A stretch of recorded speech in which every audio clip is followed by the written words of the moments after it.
And confirmed, officially withdrawn. Just quickly, Jason, we mustn't ignore Messrs. Tudhope and Burke, who've got Kathy come home here. Yeah, she was slowly away on her debut at Musselburgh and then picked up and hit the line really, really strongly. So, yeah, she's a big improver, like many.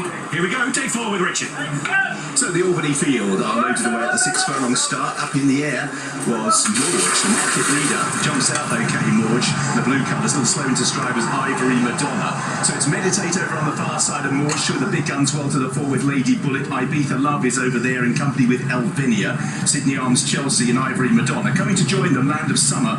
Moving over to that group in company with She's Hot and the White Hat of Queen Olly. That leaves 4 on the stand side. Beautiful Eyes leads them there from Kathy Come Home. And just behind those is Fully Wet, who's remained on the stand side in company with Double O. So it's Meditate and Land of Summer that lead them towards halfway with Lady Bullet, Ibiza Love towards the left-hand side in the orange colours. They're being followed through by beautiful Ashling, who travels okay. Morge is just behind the speed at the moment with Sydney Arms Chelsea as Miss Mai Tai is pushed along. Queen Olly towards the centre of the racecourse where Kathy Come Home is trying to pick up. Also trying to pick up is Fully Wet. Meditate is still out in front, passing the 2 from Lady Bullet. Morge now comes under pressure. Queen Olly comes next. Land of Summer under pressure as well. Meditate still has the lead. Queen Olly and Morge trying to reel in the leader. A furlong to go. Meditate just drifting out to the right. Still trying hard is Queen Olly. Morge amongst towards his running on late is Ivory Madonna, but it's Meditate who is out clear and will make virtually every yard in the Albany.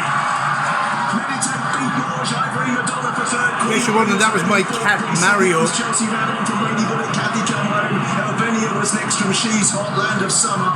Kathy Come Home across the line next, all the way back to Double O, and She's Hot towards the tail. Comfortable enough success from Meditate, 3 out of 3. 4th win of the week for Ryan Moore, but the first time I think he's won this particular race and won by 2 lengths. Morge is second. Ivory Madonna did well because she missed the start. She's third. Queen Olly gave chase but couldn't close, and a good runs from Sydney Arms, Chelsea, Lady Bullet, Elvinia and Kathy Come Home amongst the outsiders. She's Hot followed those in company with Ibiza Love, beautiful Ashling, Land of Summer, Miss Mai Tai. Another disappointing performance. Fully Wet really was well beaten, and the last couple, Beautiful Eyes, and last of all was Double O. So Meditate made just about every single yard of the running over towards the far side, which seems to have been the preferred route during the course of the meeting so far, and a 4th win now the week for Ryan Moore. 17 Rice Schools. He leads the way, and this is the theme for Aidan O'Brien with his 2-year-olds this season. He got going early. Meditate's now one of the Curragh, Nace, and here at Royal Ascot. How good is she, do you think, AP? Yeah, she's very good. Look, the Coolmore and Ballydoyle team will be very happy. She's a no-name never. A lot of people will have known for the last 15 years, whatever. Galileos have been winning everything for her to go out and be pretty straightforward and to pretty much make all in a race like that. And you know, I often hear people say, "Oh, she did it the hard way in front." I think if you see Ryan Murr being able to dictate it in the race and go the speed he wants, I think that's the easy way. But she looked very straightforward and tough and genuine as well, with lots of ability.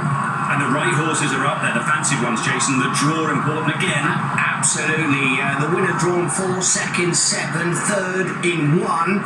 Queen Olly, she was caught out on that little wing over here, drawn 14, so has not proved an ideal sort of tracking spot, if you like. But how good was she up on the front? Relaxed, found a rhythm.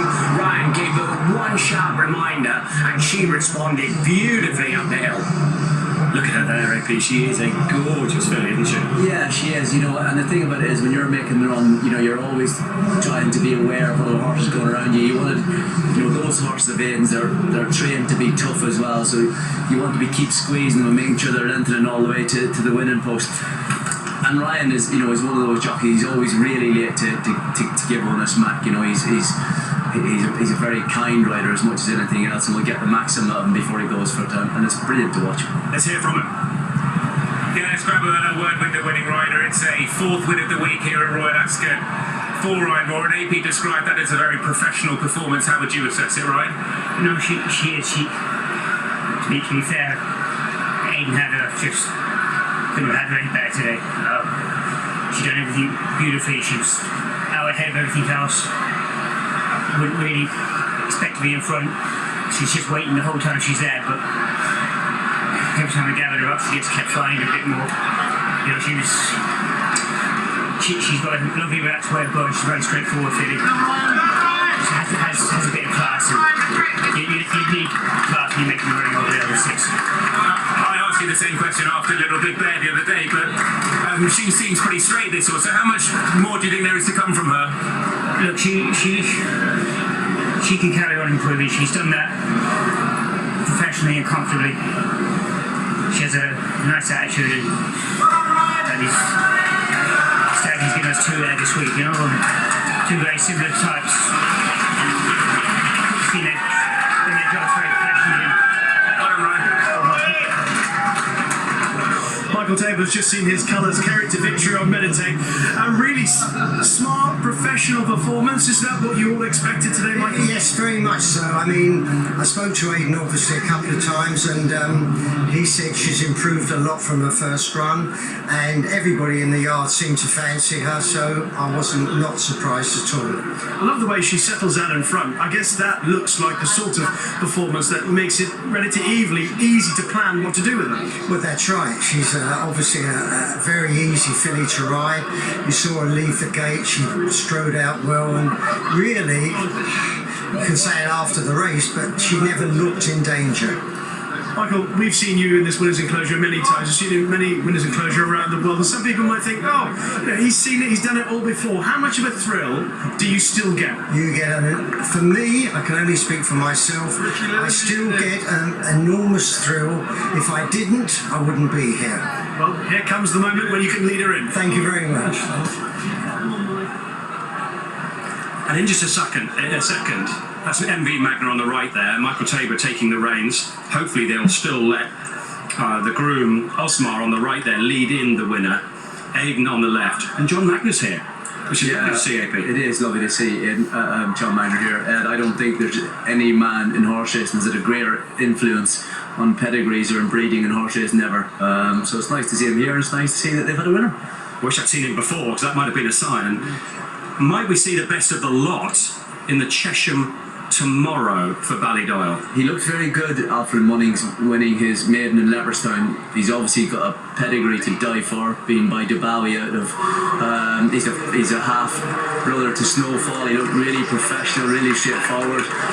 Ground, I think, was probably a little bit easier in Leopardstown. That might be the only worry. And his name is? Alfred Munnings, which is obviously named after the artist. There's lots of famous paintings by him, isn't there? And I don't have the Munnings, you probably do. no coincidence that the name was saved for a horse like that. Yeah, Sue Mac was so brilliant with the naming.